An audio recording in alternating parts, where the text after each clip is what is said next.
Escucha, el Centro de Reconciliación Familiar Libertad en Casa presenta las buenas noticias.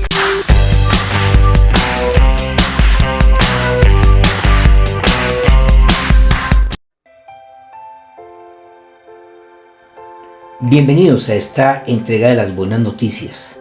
Estamos desarrollando la serie La Ley de la Montaña y el Espíritu Santo nos está haciendo un viaje por el decálogo entregado en el monte Sinaí y legislado por Moisés, quien, para que el pueblo pudiera cumplir con lo requerido por la ley de Dios, implementó una serie de conductas que obligaban a cumplir con el estándar del cielo. Pero luego de estas ordenanzas, los sabios judíos de todos los tiempos fueron agregando su propia interpretación, lo cual terminó en leyes externas que cumplir, pero que no transforman nada interno en el que las practica. Esa herencia religiosa es la que se extendió a nuestros días en las diferentes religiones judeocristianas, que pretenden alcanzar el estándar moral mediante el cumplimiento de ritos y prácticas religiosas y no mediante el espíritu vivo que cambia la manera de pensar de los creyentes y así establezca una nueva manera de vivir, transformados a la imagen del Hijo de Dios. Nosotros somos hechura suya, escribió el apóstol Pablo. Hemos sido creados en Cristo Jesús para realizar buenas obras, las cuales Dios preparó de antemano para que vivamos de acuerdo con ellas. Efesios 2:10. El apóstol usa la palabra griega ergón, que traduce trabajo, empleo, tarea, con la idea de una empresa o un acto o un propósito. Pero ese trabajo es calificado como bueno, en griego ágatos, que describe aquello que siendo bueno en su carácter o constitución es beneficioso en sus efectos.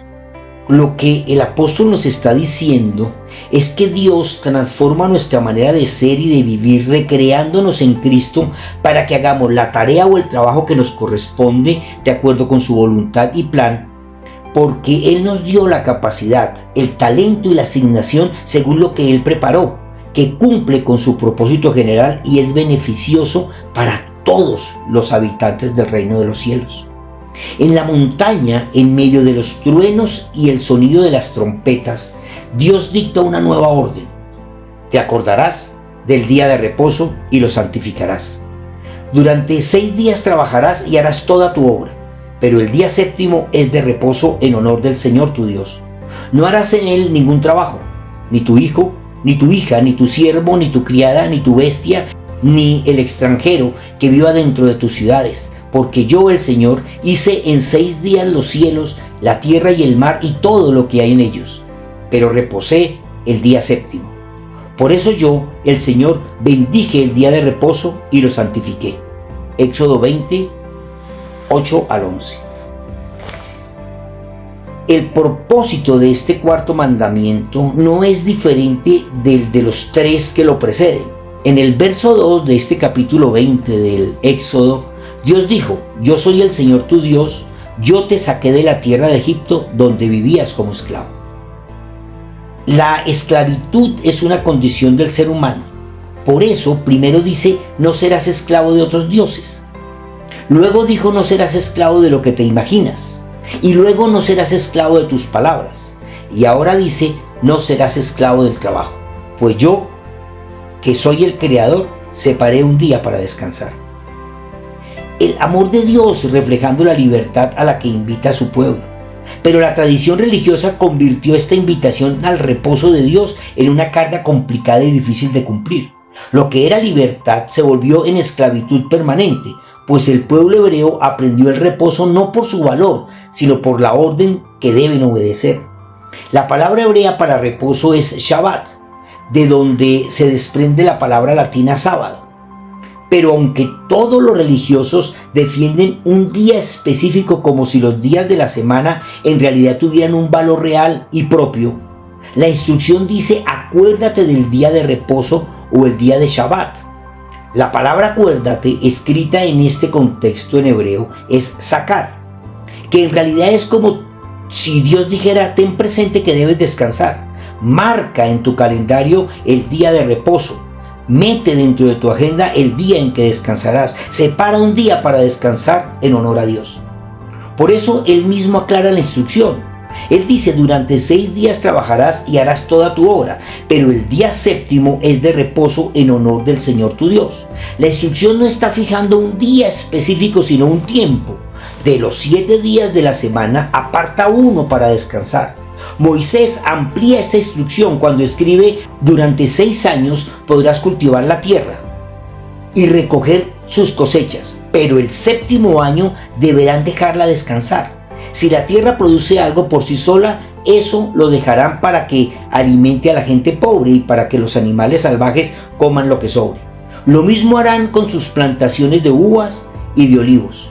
Durante 6 días podrás trabajar y hacer todo lo que quieran, pero el séptimo día deberán descansar. Así podrán descansar sus trabajadores, sus siervos y sus bueyes y sus burros, y también los extranjeros que trabajen para ustedes. Éxodo 23, del 10 al 12. Pero la tradición rabínica estableció un día sagrado de descanso, con reglas específicas que prohíben la ejecución de ciertas actividades que se enfocan en evitar el trabajo y sobre todo la creación en todas sus formas. Tareas como la agricultura, la fabricación, la escritura, el comercio, la preparación de alimentos, el transporte, tanto llevar objetos como usarlo, encender fuego y todo lo que implique creatividad, convirtió el día de descanso en un limitante que coarta la libertad, y con el tiempo abrió la religiosidad hipócrita que hace que cada quien esté juzgando a quien por alguna razón tenga que hacer algo necesario pero indebido en el sábado. Jesús no abolió el sábado, pero lo liberó del legalismo religioso y lo llenó de propósito. Él dijo: el día de descanso se hizo para satisfacer las necesidades de la gente y no para que la gente satisfaga los requisitos del día de descanso. Así que el Hijo del Hombre es Señor incluso del día de descanso. Marcos 2, 27 y 28. Lo que en realidad el Señor está aclarando es que Dios nos hizo un regalo de gracia al establecer esta cuarta instrucción en la ley de la montaña. Su amor infinito nos concede un día de descanso para que recobremos fuerzas, podamos estar en su presencia y disfrutemos de su favor. La religión convirtió el día de descanso en un día lleno de requisitos que causaban angustia y llevaban a muchos a hacer cosas necesarias pero a escondidas. Al declarar Yeshua que Él es el amo del día de descanso, declaró su autoridad para legislar sobre el verdadero descanso. Vengan a mí todos ustedes, los que estén agotados de tanto trabajar, que yo los haré descansar. Lleven mi yugo sobre ustedes y aprendan de mí, que soy manso y humilde de corazón, y hallarán descanso para su alma, porque mi yugo es fácil y mi carga es liviana. Mateo 11, 28 al 30. El Señor del sábado se presenta como el verdadero descanso. Él completa la obra de la creación para que todos podamos entrar en el reposo de Dios. El Evangelio de Juan cuenta que un día de reposo el Señor vio a un ciego de nacimiento e hizo lodo con barro y saliva y lo colocó en sus ojos y lo mandó a lavar al estanque de Siloé, y que el ciego fue sanado. Entonces llevaron ante los fariseos al hombre que había sido ciego, porque era día de descanso cuando Jesús hizo el lodo y lo sanó. Los fariseos interrogaron al hombre sobre todo lo que había sucedido y él respondió: Él puso el lodo sobre mis ojos y cuando me lavé pude ver.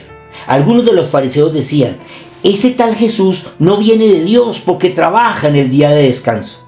Juan 9, 13 al 16. Jesús le da un propósito divino al día de descanso al enseñar que hacer el bien es un verdadero descanso sin importar el día. Muchas de las obras piadosas, sanidades y liberaciones las realizó el Señor en el día de descanso, enseñando que el hacer el bien honra a Dios y reposa el alma. Esto confronta la hipocresía del que hace obras religiosas y defiende reglas, pero se olvida del amor.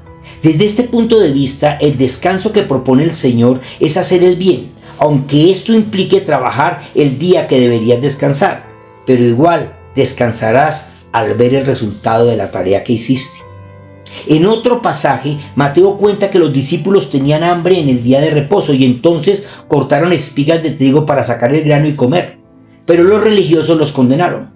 Entonces Jesús les dijo: ¿no han leído ustedes lo que hizo David cuando él y sus compañeros tuvieron hambre? Él entró en la casa de Dios y él y sus compañeros se comieron los panes que se consagran a Dios. Y ustedes bien saben que no se permitía ni a él ni a sus compañeros comer de esos panes. Era solo para los sacerdotes. ¿O no han leído lo que dice la ley sobre el día de descanso? Ese día no se debe trabajar. Sin embargo, los sacerdotes del templo violan esa ley y no son culpables. Pero les digo que aquí hay algo más grande que el templo. Ustedes no habrían condenado a esa gente inocente si supieran el significado de lo que dice la Escritura. Yo no quiero sacrificios, sino que ustedes tengan compasión.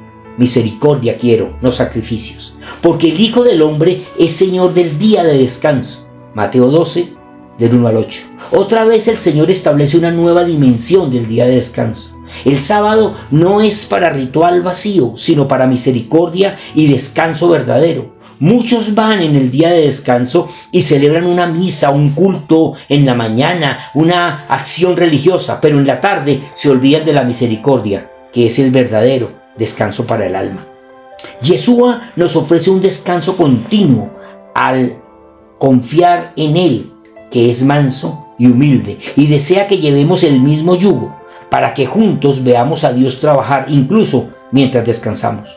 El salmista David escribió: de nada sirve que ustedes se levanten muy temprano, ni que se acuesten muy tarde, ni que trabajen muy duro para ganarse el pan, cuando Dios le da al que ama, aún mientras duerme. Salmo 127, verso 2. Él rompe con la maldición del Edén, donde Dios condenó la tierra con estas palabras: maldita será la tierra por tu causa, con dolor comerás de ella todos los días de tu vida. Génesis 3:17. Esto le da un nuevo valor a la instrucción del día de reposo, pues al celebrarlo sin restricción religiosa puedes practicar misericordia y bondad y disfrutar de un descanso eterno que transforma la carga en alabanza. Como Señor del Shabbat, Yeshua invita a un descanso que trasciende lo físico y penetra en lo eterno. Él no desecha la ley, sino que revela su plenitud, la carga que significa el conseguir lo necesario. El trabajo que exige esfuerzo y fatiga ahora se ve recompensado con la confianza en que el Señor del descanso está contigo en esta lucha diaria, pero sin afanes ni ansiedades, pues el Padre tiene cuidado del Hijo que está en yugo contigo, como los bueyes que trabajan en el campo. El apóstol Pablo nos ha dicho que Dios nos creó en Cristo para que trabajemos en su obra, pero no religiosa sino del reino. Servir con amor al prójimo, usar los talentos, las capacidades y la gracia con que Dios nos dotó para vivir en esta tierra, colocándola al servicio de Dios, ayudando con nuestro quehacer a mejorar la manera de vivir de los demás y disfrutando el favor de Dios que coloca personas que hacen cosas buenas que mejoran nuestra vida. Trabajar para servir es el descanso que Dios estableció en su ley, pero trabajar para atesorar riquezas es la esclavitud de la cual debemos ser librados. En el monte Sinaí, Dios da una instrucción que anticipa la gracia. Él ofrece el reposo que va más allá de un día de descanso físico y material, más allá de un acto ritual y una serie de normas sin sentido que cumplir. Pero el pueblo que lo recibió no entendió el regalo porque no pudieron confiar en la promesa, porque todo lo convirtieron en religión y ley. En el monte Calvario, Yeshua nos da la misma instrucción, anticipando el reino de Dios, que es un eterno descanso. Pero solo el alma que la recibe es la que lo alcanza. Hay una expresión de Jesús en la cruz que resuena directamente con este descanso del alma. Él dijo: consumado es. Juan 19:30. Esta declaración muestra el poder de la redención. En griego, la palabra tetelestai significa completado, pagado o terminado con perfección. No es un lamento, es un grito de victoria. Implica que toda la obra necesaria para la reconciliación del alma con Dios está concluida. No hay nada más que hacer. Todo lo concerniente a la ley y los profetas se cumplió. Todo lo contenido en la interpretación de la ley se completó y toda deuda de pecado se canceló. Ya no somos transgresores de la ley ni deudores por el pecado. Así, el alma ya no necesita luchar para aprobación ni justificarse con obras religiosas, sino que descansa en la obra perfecta de Cristo. Yeshua declara en el monte Calvario que la culpa ha sido cubierta y por eso podemos entrar en el descanso que libera, que el acceso a Dios está abierto al rasgarse el velo que nos separaba de su amor, que el verdadero Shabbat del alma ha comenzado, no solo una pausa física, sino una comunión restaurada con Dios. Ora conmigo. Amado Señor, hoy más que nunca te doy gracias por el eterno descanso que nos proporcionas, porque nos trajiste libertad para hacer nuestro trabajo en reposo y paz y mediante tu promesa recoger la cosecha de amor que nos regalaste con tu sacrificio en la cruz. Hoy sé que mi trabajo es un aporte para el propósito de tu reino, sirviendo a aquellos que también te sirven. Maranata, comparte. Alguien que conoces necesita escuchar. Las Buenas Noticias son una producción de la Fundación Centro de Reconciliación Familiar Libertad en Casa. Síguenos en Facebook, YouTube e Instagram.